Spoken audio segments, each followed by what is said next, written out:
오늘 보실 말씀 신약성경 30장 마태복음 18장 1절부터 4절까지 말씀 제가 읽겠습니다. 그때 제자들이 예수께 나와 이르되 천국에서는 누가 크니이까? 예수께서 한 어린아이를 불러 그들 가운데 세우시고 이르시되 진실로 너에게 이르노니 너희가 돌이켜 어린아이들과 같이 되지 아니하면 결단코 천국에 들어가지 못하리라.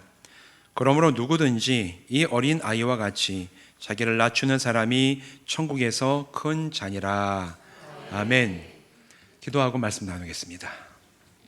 하나님, 오늘도 우리에게 함께 예배할 수 있는 좋은 곳으로 허락하여 주시고 또 어린이 주일을 맞이해서 선생님들과 어린이들의 찬양과 율동도 함께 나누며 예배드리게 하심을 감사를 드립니다. 이제 우리가 말씀을 살펴보니 성령님 우리의 심령 가운데 오셔서 진리의 빛을 비추어 주시고 이 말씀이 나를 변화시키고 내 영혼의 생명이 되고 이후의 모든 내 삶의 행동의 근거이자 진리의 기준 되는 믿음의 시간 되게 하여 주시옵소서. 예수님의 이름으로 간절히 축복하며 기도하옵나이다. 아멘.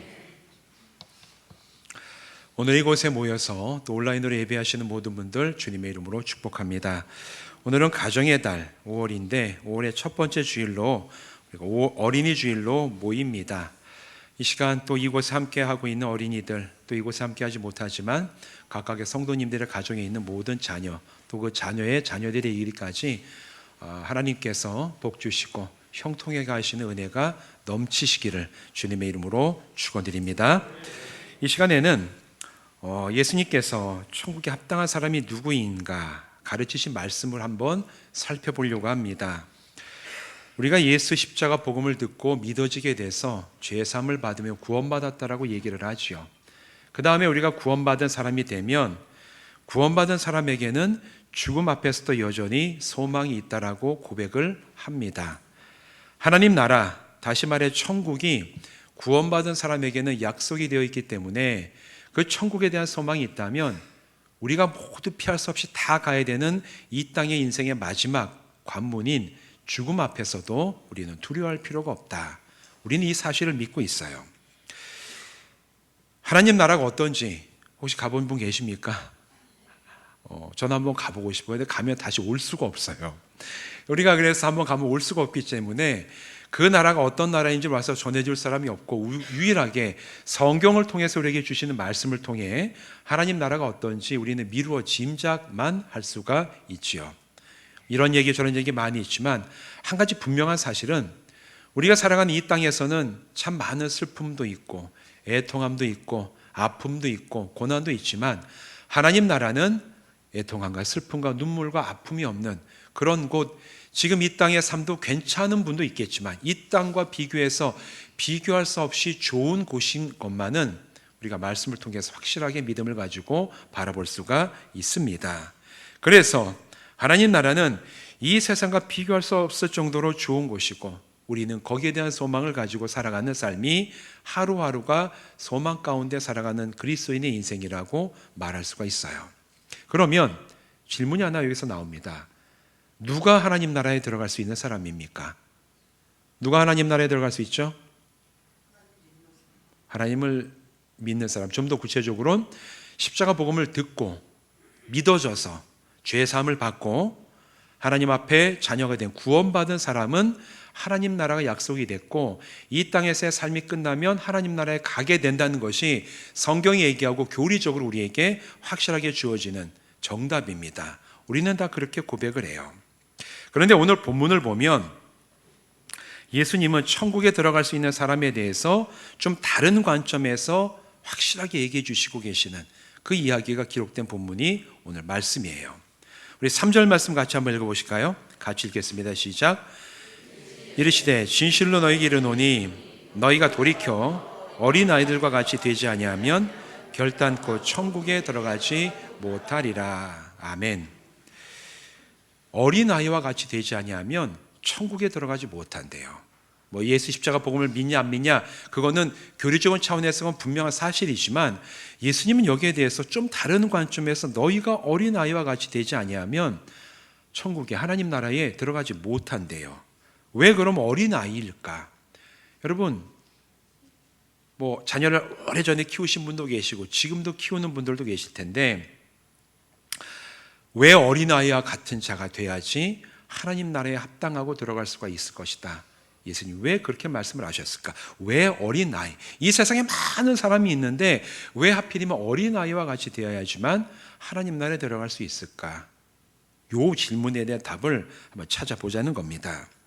보통 매해마다 어린이 주일 맞으면 이 본문 가지고 설교를 많이 합니다. 그럴 때마다 말씀을 전할 때 내용들은 예수님께서 어린아이 같이 되어야 된다는 얘기는 어린아이들이 순수하고 착하고 또 다른 사람 말을 잘 듣고 따르기 때문에 이런 성품이 되어야지 하나님 나라에 합당하다. 보통은 이런 설교들을 많이 듣기도 하고 하기도 해요. 동의하십니까? 맞아요. 해당되는 내용들이 많이 있죠. 그런데 항상 그렇지는 않아요. 어떤 아이들은 참 부모의 말도 잘 듣고 나가면은 참 좋은 관계도 하고 가지만 모두가 그렇지는 않아요. 요즘에 아이들 키우시는 분 동의하시겠지만 4살, 7살에 붙는 게 있습니다. 모모한 4살, 모모한 7살, 4살. 무슨 4살이죠? 미운 4살. 원래 이게 중학생이 이렇게 내려왔어요. 많이 이제 미운 중학생에서 7살은 뭡니까 그럼? 차마 입으로는 못하겠습니까? 여기 보면 미운 4살, 죽이고 싶은 7살이지. 얼마나 이게 힘들고 이제 키우는 게 어려우면 자기 자식, 자기 새끼예요. 그런데도 감정이 상하고 마음이 아프고 너무 화가 나고 이게 부모로서 어떻게 보면 겪어야 되는 과정 중에 하나입니다. 그 얘기는 어린아이가 마냥 순수하고 좋은 것만은 아니라는 거예요. 저희들 뭐 아이들 키우지만 어린아이가 순수하냐? 그럴 때도 있고 안 그럴 때도 있어요. 착하냐? 그럴 때도 있고 안 그럴 때도 있습니다. 항상 모든 아이들에게 항상 적용되는 내용은 아니라는 얘기를 지금 하고 있는 거죠. 아주 틀린 말은 아니지만 오늘 이 성경 본문이 말하고자 하는 본래의 핵심적인 의미는 아닙니다. 도대체 예수님이 왜 이런 말을 하셨을까? 이 본래 의미를 파악하기 위해서는 그 시대상을 알아야 돼요.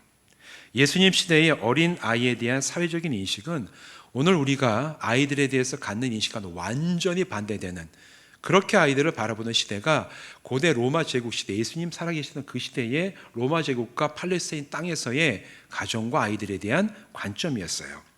오늘날에는 가정이 누구 중심으로 돌아갑니까? 아이가 있으면 아이 중심으로 돌아가요. 놀러 갈 때도 어디를 놀러 갑니까? 아이들이 좋아하는데. 식당을 가면 어디 식당을 가죠? 아이들이 가고 싶은데. 저희 부모님이 생신맞이해서 아이들 데려가면 할머니 할아버지 모두 나 뭐 먹고 싶어 이렇게 얘기하고, 자기가 먹고 싶은 거, 가고 싶은 거, 하고 싶은 거를 어떻게 보면 가정이 최우선으로 놓고 가정이 이렇게 움직여요. 오늘날에는 아이가 참 귀해요. 키우는 게 쉽지도 않습니다. 해서 어떻게 보면 이 시대는 가정의 아이가 중심이 되는 그런 시대의 모습인데, 고대 사회는 그렇지가 않았어요. 고대 사회는 철저하게 성인 남자 중심이었습니다. 그리고 어린아이를 바라볼 때의 그 관점은 어린이는 아직 온전한 사람이 아니었어요. 사람으로 안 봤습니다, 그 당시에. 이거로 이 성경에도 그게 반영이 되어 있는데, 마태복음 14장을 보면 우리가 잘 알고 있는 오병이어의 기적, 예수님이 5천 명을 먹이신 기적에 대한 사건이 기록이 되어 있는 대표적인 말씀이에요. 그 중에 이 마태복음 14장 20절 21절은 이렇게 얘기를 합니다. 다 배불리 먹고 남은 조각을 12바구니에 가득 차게 거두었으며 먹은 사람은 여자와 어린이 외에 5천 명이나 되었더라. 이렇게 얘기를 해요. 우리가 5천 명의 기적이라고 얘기한 건 사실은 그 자리에 5천 명보다 훨씬 더 많이 있었습니다. 5천 명이라고 얘기하는 이유는 여자와 어린아이 외에. 그럼 여자와 어린아이 왜 뺐습니까? 고대 사회는 철저하게 가부장적이고 성인 남자 중심의 사회였기 때문에 사람을 셀 때는 남자만 셌어요. 여자들은 빼고 어린아이는 사람이 아니었기 때문에 사람 숫자에 안 들어갔습니다. 그래서 5천 명이라는 얘기가 성경에도 나오는 거예요. 성경학자들은 아마 그 당시에 남자가 5천 명이면 같이 가족도 들어왔을 때 아이들, 아내 합치면 최소 약 2만 명 정도 되지 않았을까? 전체 규모는 최소 2만 명 이상이었을 것이다 라고 얘기하는 게, 남자 장정만 5천 명이었고 진짜 실제로 거기에 모였던 모든 가족들, 아이들 얘기 다 합쳐. 그때 오병이어의 그 떡 2개와 물고기 5마리 가지고 온 게 누구였죠? 어린아이였어요. 아이들이 있었다라는 거예요. 그 자리에. 그러면 아마도 그때 모였던 총수는 최소한 약 2만 명 정도는 되지는 않았을까. 성경학자들은 그렇게 이제 예측을 합니다. 어린이를 사람으로 안 봤던 거예요. 그 당시에 사회적으로 어린이는 항상 약자였습니다. 여기 보면 예수님이 낮아지지 않는 자, 어린이처럼 낮아지지 않는 자는 하나님 나라에 들어가지 못하겠다 얘기할 때, 그런 어린이가 전 낮아져야 되겠어요, 저는 좀 겸손하게 낮아지는 사람이 되겠습니다, 이렇게 결단해야 되는 그런 존재가 아니에요. 그 시대의 어린이들은 그냥 사회적으로 낮은 자였어요. 사람도 아니었고 인간 취급도 못 받는 그런 시대가 예수님 시대였다라는 얘기예요. 누군가 이 어린이들을 돌봐주지 않으면 정상적인 생활을 할 능력이 없었습니다. 부모를 의지하고 부모의 사랑을 충분히 받아야지만 생존할 수, 내가 이거라고 저거라고가 아니라 생존할 수 있는 그런 존재가 누굽니까? 어린아이예요. 특히나 낳은 지 얼마 안 되는 그런 아주 어린 갓난아이들. 부모가 낳아주고 먹여주고 씻겨주고 입혀주고 사랑을 충분히 해줘야지만 그냥 정상적으로 살아가는 게 아니라 생존할 수 있는 존재가 성경에서 말하는 바로 어린이들, 나의 어린이들, 바로 그런 사람들을 지금 예수님이 말씀을 하고 계시죠. 그런데 여러분, 이런 어린아이의 특징은 시대가 변해도 바뀌지가 않습니다. 고대 사회에도 어린이는 여전히 돌봐줘야 될 대상이었고, 오늘날 어린이가 집안의 중심이 되고 모든 게 다 이제 가정이 어린이 중심으로 돌아가도 어린 자녀들은 부모가 있어야지만 살아갈 수 있어요. 먹여주고 입혀주고 필요한 것들을 대주고 씻겨주고 충분히 사랑해줘야지 그 아이들이 건강하게 자라날 수 있다는 존재는 고대 사회나 지금 현대 사회나 아이들이 가지고 있는 공통점에서 변한 것이 하나도 없어요. 혹시 여러분의 자녀 중에, 아니면 자녀의 자녀 중에 태어나지 한 2년 됐는데 나가서 제가 일해가지고 벌어먹고 살래요, 이렇게 얘기하는 자녀가 있다면 저희 교회 꼭 소개해 주시기 바랍니다. 제가 다른 곳에도 한번 소개하도록 하겠습니다. 그런 어린이들은 없어요. 소리가 크고 떼쓰고 그래도 아이는 아이일 뿐이에요. 부모가 돌봐줘야 되고 먹여줘야 되고 씻기고 입혀줘야지 살 수가 있습니다. 다시 말해서 옛날이나 오늘날이나 어린아이는 다른 사람을 의지해야지만 살아갈 수가 있습니다. 그래서 어린아이가 부모와 어른에게 의지하는 것은 당연한 것이고, 또한 그렇게 해야지만 아이가 자라날 수가 있지요. 세상에서 가장 불쌍한 존재가 누굴까? 제가 어릴 때 저희 외할머니가 가끔 그런 얘기를 하셨어요. 세상에서 제일 불쌍한 사람이 누군지 아니? 의지할 부모와 어른이 없는 고아들이다. 저희 지금 앉아 계신 우리 어르신 세대들 옛날에 전쟁을 겪었기 때문에 그 경험이 있으신 거죠. 어릴 때, 다 젊을 때나 어릴 때 6.25 전쟁을 겪으시면서 지금도 기록 사진이나 다큐멘터리로 남아있는 걸 보면 전쟁통에 어른들이 다 죽어요.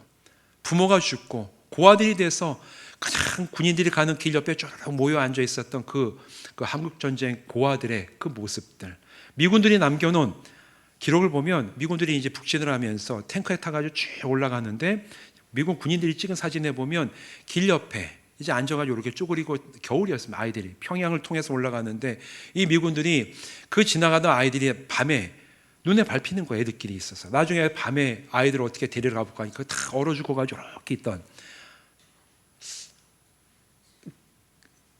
그런 이제 기억들.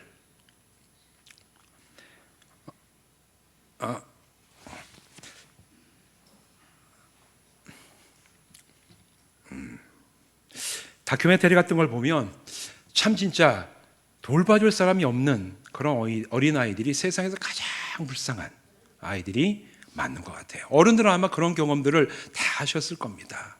옛날 살아오시면서 먹을 거 없을 때, 전쟁을 겪으면서. 그런데 오늘 바로 그 얘기를 예수님께서 하고 계시는 거예요. 어른은 성장하면 자기가 자기의 삶을 책임지는 사람이 어른이에요. 내가 나가서 일을 하고 내가 돈을 벌고 내 앞가림을 내가 하면 그게 어른이지만, 어른이 되었다고 해서도 여전히 부모에게 의지하고 살아가면 우리는 보통 그것을 어른이 아니 됐다고 얘기를 합니다. 바로 오늘 이 말씀에 핵심은 여기에 있어요. 오늘 우리가 누구를 의지하며 살아가는가? 오늘 누가 우리를 돌보시고 누가 우리를 입히시고 누가 우리를 정말 사랑하시는 그 사랑 가운데 우리가 살아갈 수 있음을 인정하고 깨닫고 내가 살아가는가? 그거를 너희들이 알고 있느냐? 예수님은 오늘 제자들에게 여기에 대해서 묻고 계신 거죠. 하나님 없이 나 스스로 잘 살 수 있고 완전하게 행복할 수 있다고 생각하는 사람은 하나님 나라에 적합한 사람이 아니에요. 오늘 내가 이 세상에서 나 혼자 잘 살 수 있어요. 내가 열심히 하면 내가 내 삶을 책임질 수 있고 내가 나를 스스로 평안하게 할 수 있고 내가 나가는 길을 내가 계획한 대로 가면 행복할 게 분명하다고 믿는 사람은 하나님의 돌보심이 뭐가 필요합니까? 하나님의 사랑이 왜 필요합니까? 아니 더 나아가서 하나님 나라가 왜 그 사람에게 필요해요? 하나님 없이도 내가 잘 살 수 있는데 하나님 의지하고도 난 하나님 의지하지 않고도 난 아무렇지도 않은 채 살아갈 수 있는데 그런 사람에게는 이 땅에서도 하나님 나라가 필요 없지만 죽어서도 하나님 나라가 필요 없습니다. 왜? 이 땅에서 하나님을 의지하는 게 훈련이 안 된 사람이 이 땅에서 하나님의 사랑을 충만히 맛보면서 그 사랑 때문에 오늘 내가 살아낼 수 있다는 고백이 내 안에서 나오지 않는 사람이 영원하신 하나님 나라에서 완전한 하나님의 통치가 임한 그곳에 영원토록 살아간다는 게 그 사람에게 무슨 의미가 있어요? 의미 없습니다. 예수님 바로 그 얘기를 오늘 어린아이를 세워놓고 하고 계신 거예요. 오늘 나에게 하나님이 필요합니다. 어린아이들이 부모 없이 부모가 돌보고 입혀주고 씻겨주고 재워주고 충분히 사랑해주지 않으면 아이들은 살 수가 없어서 부모가 조금이라도 안 보이면 그냥 부모를 찾아서 나가고 울고 만나달라고 얘기하고 그런 간절함과 사모함을 가지고 내가 하나님을 사랑하고 하나님을 만나기 원하고 하나님이 부으시는 그 은혜가 내 안에 채워지기를 사모하지 않는다면 그 사람은 하나님 나라에 적합하지 않다는 얘기예요. 어린아이처럼 내가 주님을 사모하지 않으면 주님이 있어야지만 내가 살 수 있다는 고백이 나에게 나오지 않는다면 여러분 분명히 아십시오. 이 땅에서도 하나님 나라가 필요 없고 죽어서도 하나님 나라는 그분에게 필요가 없습니다. 그렇다고 실제 삶을 어린아이처럼 다른 사람만 의지하면서 평생을 살라는 뜻이 아니에요. 예수님의 이 말씀의 핵심은 오늘 나의 마음이 여러분의 마음이 누구를 의지하고 사모하는지 그 방향이 중요하다는 얘기를 우리 주님이 하고 계시는 겁니다.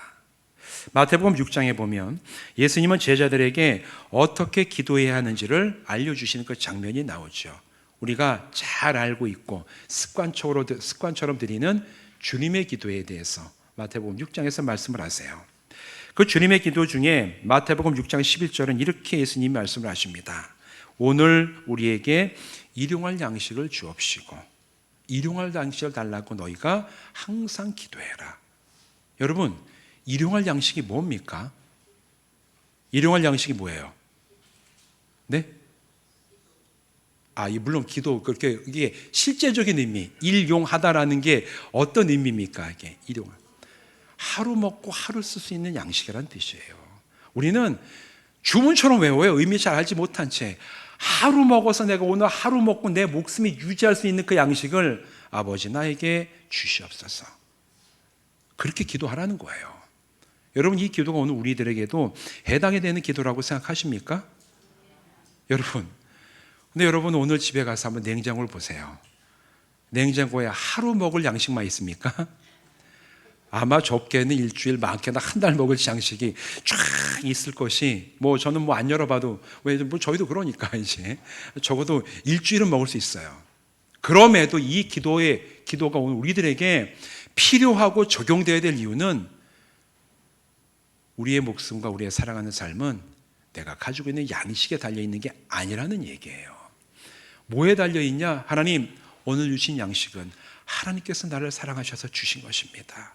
하나님 오늘 필요한 은혜는 하나님이 나를 사랑하시기 때문에 나에게 부어주시는 것입니다. 하나님 오늘 내가 선택하고 이 길을 가야 되는 능력과 지혜를 주시는 것은 오늘 하나님이 나를 돌보시기 때문에 저는 주님 때문에 오늘 하루를 살아갈 수가 있습니다.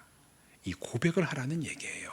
일용할 양식 매일매일 하나님의 은혜가 없이는 저는 살 수가 없습니다. 사랑하는 성도 여러분, 우리가 주님의 기도를 드릴 때마다 이 구절을 기억하면 하나님 없이는 저는 살 수가 없습니다. 이 믿음의 고백이 여러분의 심령 가장 깊은 곳에서 온전하고 순전하게 드려지기를 주님의 이름으로 축원드립니다. 이 세상의 그 어떤 것도 우리를 돌보고 다스리는 주인이 될 수 없다는 선포이기도 해요. 세상에 얼마나 좋은 게 많습니까? 얼마나 우리의 시선을 사로잡는 게 많아요. 그럼에도 그게 나의 주인이 아니고 오직 하나님이 나의 아버지가 되시고 하나님이 나를 돌보시고 저는 그 돌보시는 은혜 가운데 유일하게 살아갈 수가 있습니다. 이게 오늘 제자들에게 주시는 예수님의 아주 직설적인 말씀이신 겁니다. 이 땅에서 하나님의 돌보심과 다스리심을 어린아이처럼 의지하고 간절하게 사모하는 사람에게만 하나님 나라가 가장 큰 선물과 복과 은혜로 주어지게 될 줄로 믿습니다. 사랑하는 성도 여러분, 예수님은 오늘 이 본문을 통해서 우리에게도 하나님 앞에서 어린아이가 되라고 명령을 하십니다. 그냥 우리의 인격과 우리의 성품의 어린아이가 되라는 말이 아니에요. 하나님, 내 마음의 중심이 주님을 향해서 아이처럼 주님 앞에 서게 되기를 원합니다. 저를 돌보시고 먹이시고 인도하시는 것을 절대적으로 의지하면서 아이가 부모를 간절히 사모하는 것처럼 주여, 저도 하나님을 의지하고 사모하게 하여 주시옵시고 매일매일 일용할 양식을 나에게 주시는 주님만 바라보면서 이 세상을 살아가게 하여 주시옵소서. 이런 고백이 여러분에게 있을 때 여러분의 모습이 바로 자녀들에게 가장 위대한 신앙의 모범이 될 것이고 여러분의 자녀들도 그런 부모와 함께 믿음의 길을 가면서 어떻게 내가 하나님을 의지하고 하나님의 은혜와 능력 가운데 살아갈 것인지를 말이 아니라 부모의 삶을 통해서 아름답게 배우게 될 줄로 믿습니다. 예수님께서 오늘 주시는 말씀, 너희가 돌이켜 어린아이들과 같이 되지 아니하면 결단코 천국에 들어가지 못하리라. 주여, 제가 하나님 앞에 어린아이로 섭니다. 너를 돌보시고 인도하시고 주님 나라 그 영광의 자리에 들어가기까지 늘 함께 동행하여 주시옵소서. 결단하고 주님 앞에 날마다 살아가는 우리 모든 성도들 되시기를 주님의 이름으로 부탁드립니다. 기도하시겠습니다.